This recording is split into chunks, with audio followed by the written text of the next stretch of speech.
Realmente sempre me interessou a cidade do Porto, desde muito nova. E desde muito nova porque, como minha família era estrangeira, sempre toda a vida vieram gente de fora que tinham de... era preciso mostrar-lhes a cidade. E claro, era eu que andava com eles. E de facto, a cidade do Porto é uma cidade interessantíssima. Suponho que todas, quando uma pessoa começa a conhecê-las um bocadinho melhor. Porque o Camilo? O Camilo surgiu-me um pouco inesperadamente, para dizer a verdade.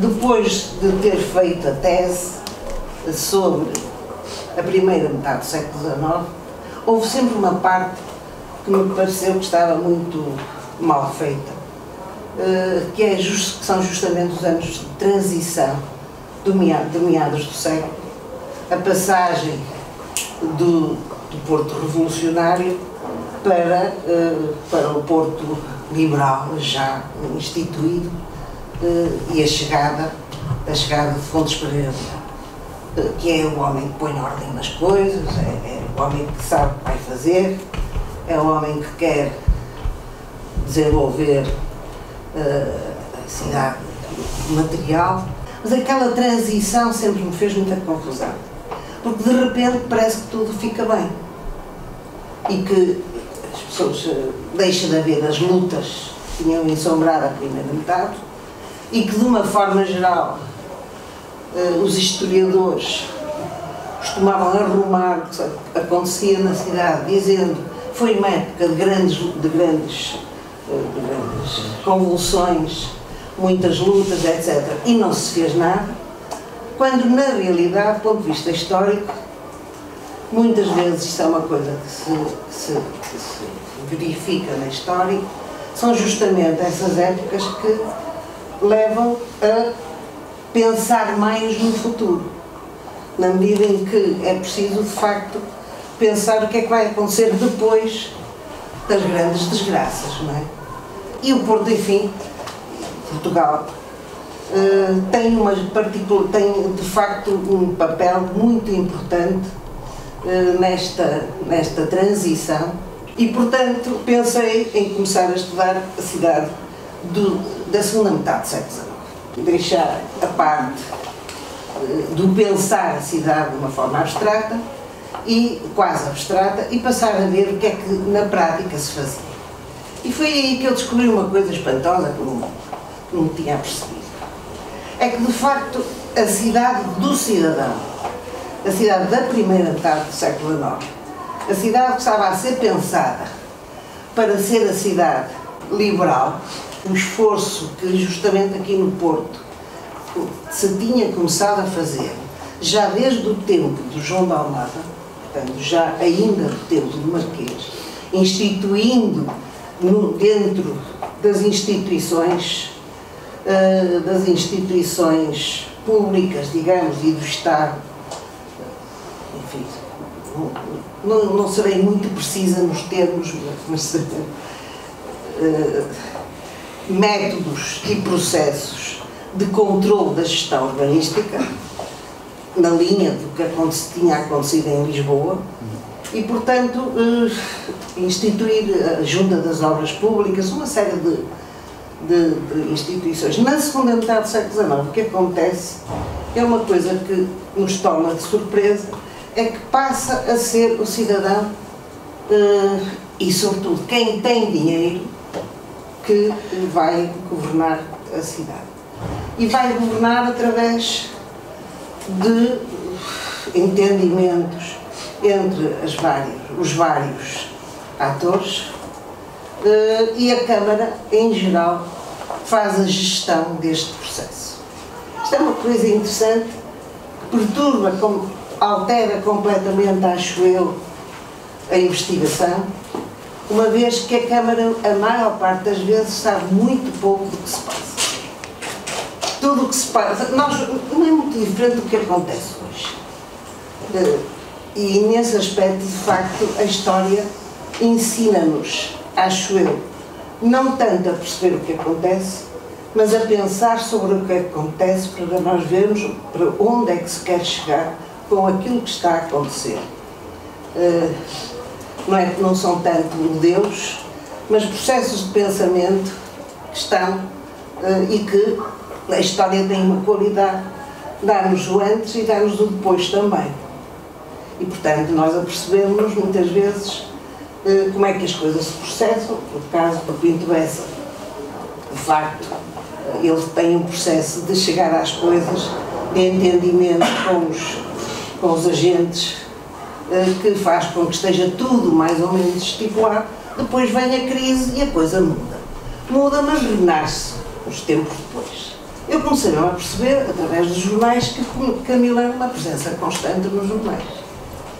E curiosamente, era uma presença constante, muito crítico, mas também extremamente variado. O romance é uma criação do século XIX, na realidade.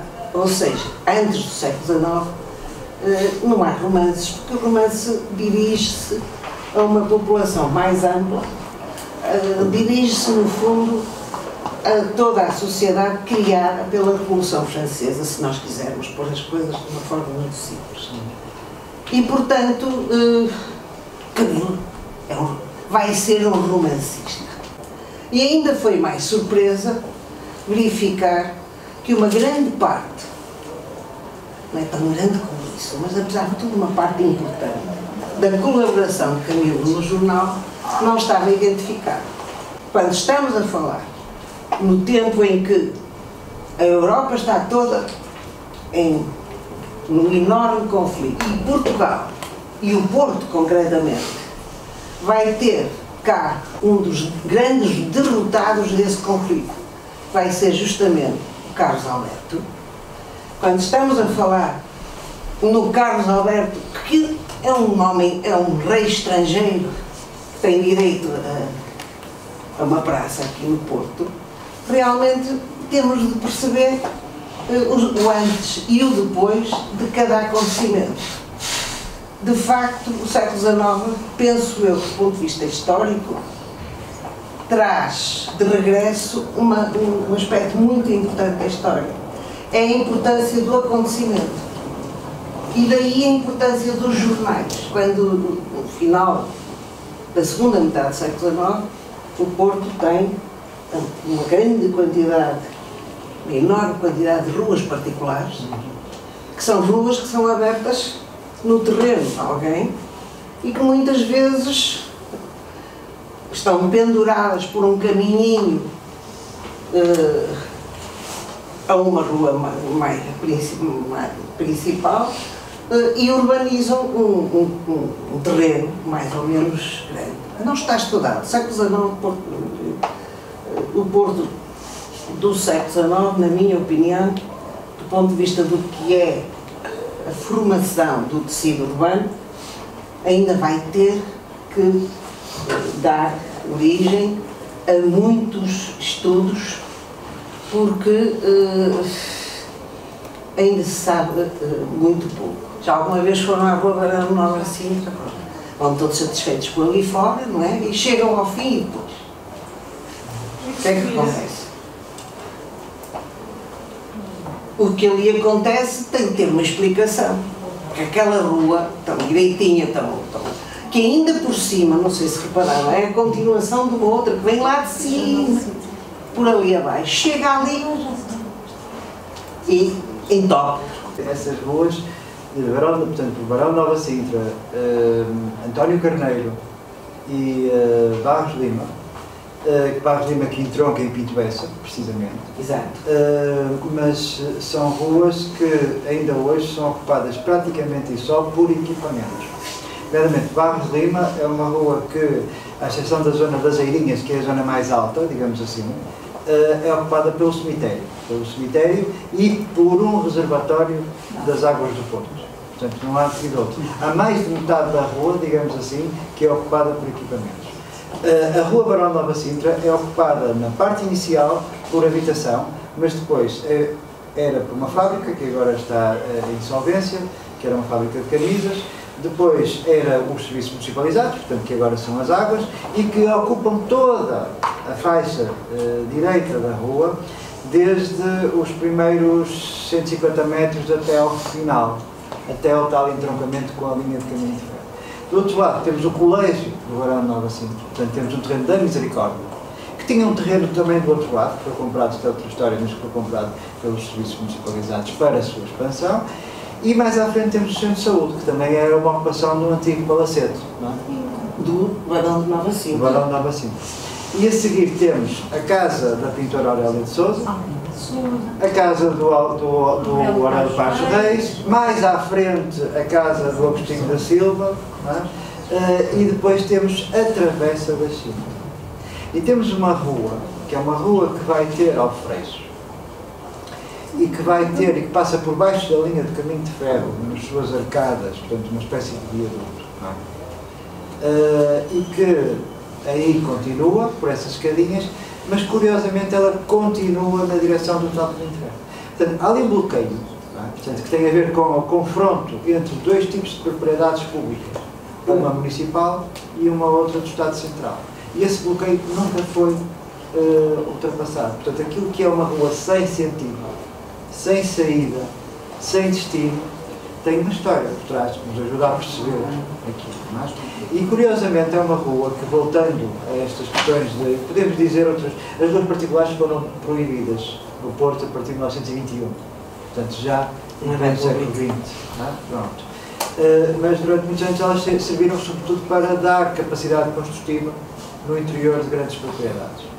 E para especular sobre isto. Há uma rua que é a Rua da Bateria, não é? A Rua da Bateria da Vitória, a Rua da Bateria. A Rua da Bateria termina em Fernando Magalhães com umas escadas.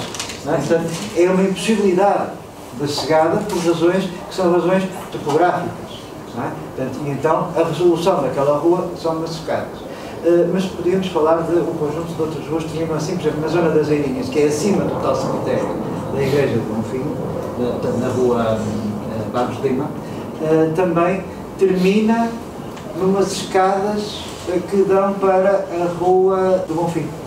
Portanto, umas escadas que depois se metem numas vielas e em que é possível ainda perceber essa tal cidade do século XIX que depois atravessa, vai por vários lugares, não é? Até passando por Campanhã e por aí fora. Mas isto cruza-se aqui com o Camilo, e eu introduzi esta questão aqui, porque Camilo escreveu um romance chamado Basílio Fernandes, O Enxertado, que é um romance delicioso de partir a rir, mesmo. Ele tem essa grande qualidade porque ele achava justamente que a leitura devia ser prazenteira, as pessoas deviam gostar de ler, porque senão não vendia romances. Sim, senão não se vendia. E ele escrevia para viver, não é? E ele escrevia para que os outros pudessem ganhar dinheiro com aquilo que ele escrevia.